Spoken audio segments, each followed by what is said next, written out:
Mistério no vapor, Dr. Jorge. Naquele findar de tarde, no porto estava a chegar. Lá de longe já se ouvia o vapor a apitar, e na maior correria as crianças foram olhar. Logo o vapor atracou, com toda a tripulação, e as crianças estranharam toda aquela apreensão. O barqueiro preocupado com uma estranha feição. Um dos tripulantes disse: como foi que transcorreu? Apareceu um morcego, foi assim que escureceu. Tinha sangue na janela onde o morcego bateu. E depois do ocorrido, foi uma falação danada, que fez a tripulação realmente ficar pasmada. É que estava o bicho com a cabeça arrancada. E manter a sanidade naquele ambiente tão frágil, onde todos tinham medo de haver algum naufrágio, concluíram que o morcego não era um bom presságio. Depois, na segunda noite, houve um fato marcante. Uma mala de tecidos de valor exorbitante, de repente havia sumido de uma forma instigante. Procuraram em todo canto, vasculharam com ardor. Mesmo assim não conseguiram encontrar o raptor. Não sabiam explicar o ocorrido no vapor. Barco Vapor Dr. Jorge foi o nome a ele dado. Uma bela homenagem ao Dr. Jorge finado, que em prol da navegação havia se dedicado. O vapor era famoso, de uma fama sem igual. Percorria 7 portos, navegando no canal, percorrendo seu trajeto numa viagem semanal. Saía do Porto de Lavras, hoje Ribeirão Vermelho, seguia para Congonhal, chegava em Ferreiro, Jacaré, depois Osório, Capetinga era certeiro. Ao chegar na Capetinga, a viagem terminava. Entregavam os suprimentos, logo depois retornava. E o vapor Dr. Jorge por 6 dias navegava. Na descida ele levava calçados, medicação, sal, sapatos e tecidos da fábrica em questão, empresa da Dona Mercês e também do Senhor João. Descia o rio em 2 dias, 4 dias para subir. Seu Clóvis trazia fumo e café o Zé Valdir, venerando com seus queijos e o açúcar do Jair. E foi naquele dia que vi Paulino na praça, andava sempre alinhado, trazendo o ar da graça. Sentei e fui conversar, comentei sobre a barcaça. Paulino era negro, menino muito direito, era muito esperto e para tudo dava jeito. Era alegre e extrovertido, para ninguém botar defeito. Aquele belo menino, eu, brasilino, estimava. Paulino era inteligente, de aprender ele gostava, e nada que acontecesse do seu olhar escapava. Para animá-lo então, convidei-o para sair, para ir até a fábrica e ele se distrair. Lá havia eletricidade e cinema para divertir. Porém, ao chegarmos lá, fui pego de sobressalto. Eu era um detetive e o dever falou mais alto. Era um fato intrigante e por isso eu ressalto. O sumiço da maleta não tinha explicação e no vapor parecia haver uma assombração. Paulino, mais que depressa, quis participar da ação.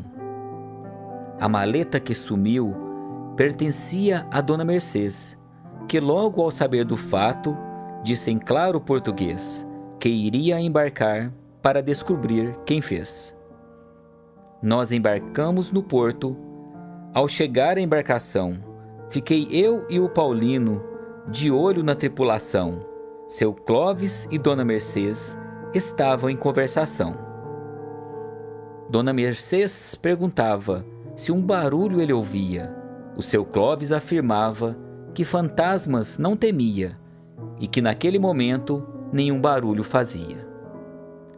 No vapor também estava o estranho Zé Valdir. Uma horrível maldição foram-lhe atribuir. Diziam ser lobisomem, mas sem nunca admitir.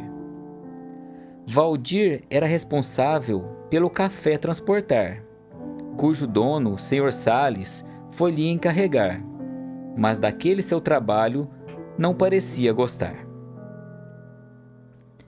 Outro era o seu Jair, que tinha um canavial, produzia muito açúcar de modo artesanal. Apesar de sua aparência, diziam que ele era mau. Também tinha o seu Clóvis, que era muito ambicioso, pois para ele o fumo era um bem precioso. Se tornava um negócio cada vez mais vantajoso. E por fim o venerando, que fazia queijo fresco. Não era ambicioso, tinha um ar pitoresco, e com a Dona Mercês tinha um certo parentesco. O vapor tinha lanchões para as cargas transportar, e uma bela saveiro para as pessoas levar. O seu Clóvis com uma caixa e Zé Valdir com embornar.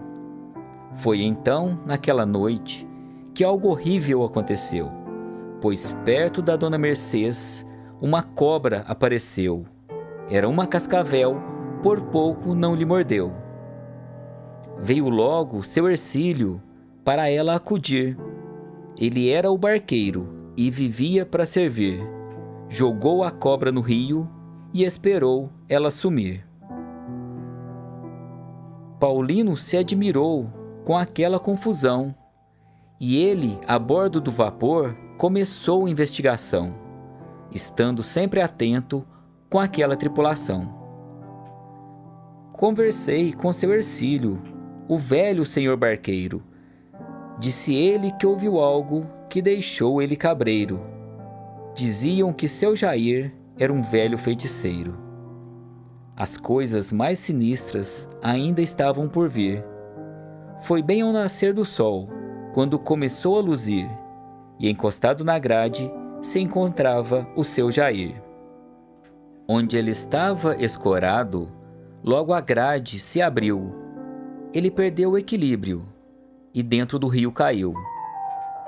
E sua grande sorte foi que seu Hercílio viu. Seu Hercílio foi depressa chamar a tripulação para pularem na água e salvar o cidadão, que quase perdeu a vida naquela submersão.